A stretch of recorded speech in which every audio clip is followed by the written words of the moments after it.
ज़रा इमेजिन कीजिए आपने एक स्ट्रॉन्ग ब्रेकआउट देखा, एक बड़ी ग्रीन कैंडल बनी, आपने तुरंत बाय किया और जैसे ही आपने एंट्री ली अगले ही सेकंड मार्केट ने करवट बदली, एक बड़ी रेड कैंडल बनी और आपका स्टॉप लॉस हिट।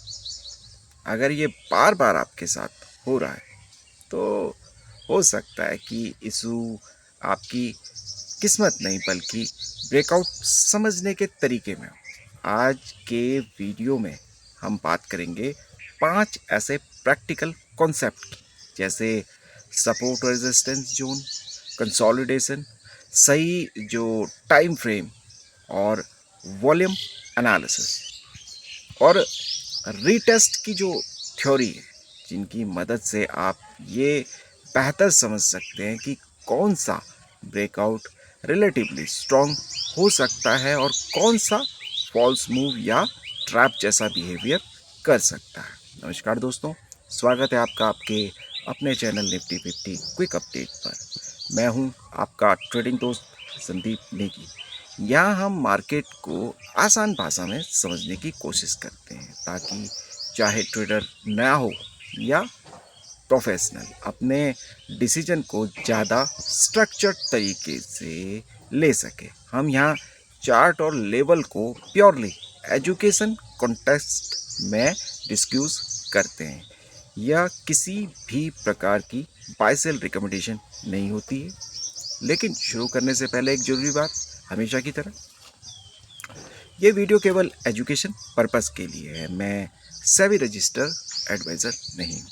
इस वीडियो में दी गई जानकारी किसी भी प्रकार की इन्वेस्टमेंट या ट्रेडिंग रिकमेंडेशन नहीं है। किसी भी फाइनेंशियल डिसीजन से पहले अपनी रिसर्च करें या अपने फाइनेंशियल एडवाइजर से सलाह जरूर लें, क्योंकि स्टॉक मार्केट में निवेश जोखिम के अधीन है और यहाँ प्रॉफिट की गारंटी नहीं होती है। ये पूरी तरह संभावनाओं का खेल है।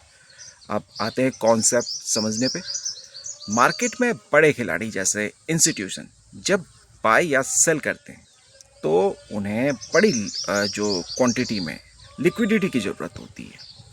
अक्सर ये देखा जाता है कि जब प्राइस किसी रेजिस्टेंस जोन के पास आता है तो कई रिटेल ट्रेडर ब्रेकआउट एक्सपेक्ट करके बाय साइड पर आते हैं। सेल साइड भी हो सकती है। कभी कभी प्राइस उस लेवल के ऊपर जाता हुआ दिखता है, लेकिन उसके बाद तुरंत रिवर्सल भी देखने को मिल सकता है।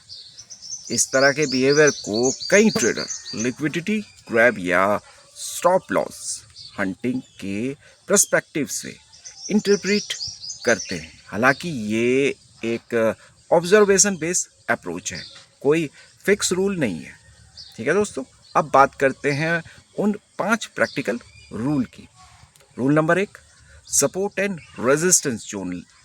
ये लाइन नहीं है, सिर्फ एक छोटी लाइन नहीं होती। सपोर्ट और रेजिस्टेंस को कभी भी एक एग्जैक्ट लाइन की तरह ट्रीट नहीं करना चाहिए। ये हमेशा एक जोन या एरिया की तरह काम करते हैं। ठीक है दोस्तों, समझे, सिर्फ एक लाइन नहीं, एरिया होता है। इसीलिए चार्ट पर एक रेंज ड्रॉ करना ज़्यादा प्रैक्टिकल अप्रोच माना जाता है। केवल एक बार टच होने पर जो रिएक्शन एक्सपेक्ट करने के बजाय उस पूरे जोन में प्राइस बिहेवियर ऑब्जर्व करना ज़्यादा यूजफुल हो सकता है। समझ में आ गया होगा आप लोगों को। रूल नंबर 2, कंसोलिडेशन का महत्व। अगर मार्केट बिना रुके सीधा तेजी से किसी रेजिस्टेंस जोन तक पहुंचता है, ठीक है दोस्तों, और तुरंत ब्रेकआउट करता है, तो ऐसे मूव कभी कभी सस्टेनेबल नहीं होते। इसके विपरीत अगर प्राइस उस जोन के आसपास कुछ समय स्पेंड करता है, जिसे कंसोलिडेशन या साइडवेज मूवमेंट कहते हैं, तो ये जो इंडिकेट का मतलब जो है ये कर सकता है कि बायर और सेलर के बीच बैलेंस बन रहा है। ठीक है दोस्तों, ऐसे सिनेरियोज में ब्रेकआउट कॉम्पेटिटिवली जो स्टेबल हो सकता है। ये मतलब उस प्रीवियस जो मैंने बताया था उससे ये वाला ज़्यादा बेहतर हो सकता है। ठीक है दोस्तों। अब बट अगेन कंफर्मेशन जैसा कि मैंने बताया ज़रूरी है। अब रूल नंबर 3, जो टाइम फ्रेम का चुनाव। बहुत जो कई लोग लगाते हैं 1 मिनट 5 मिनट, ठीक है। बहुत छोटे टाइम फ्रेम जैसे 1 मिनट चार्ट में नॉइस काफ़ी ज़्यादा होता है, इसीलिए कई ट्रेडर 5 मिनट या 15 मिनट कैंडल क्लोज का वेट करते हैं, इंतज़ार करते हैं। ठीक है।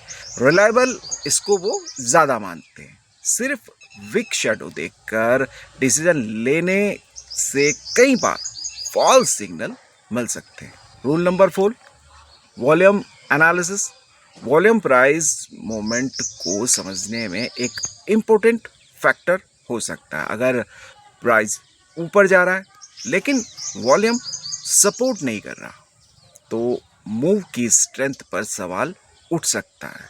वहीं जब प्राइस और वॉल्यूम दोनों साथ में बढ़ते हैं तो कई ट्रेडर इसे स्ट्रॉन्गर पार्टिसिपेशन का संकेत मानते हैं। रूल नंबर 5, रीटेस्ट का इंतज़ार।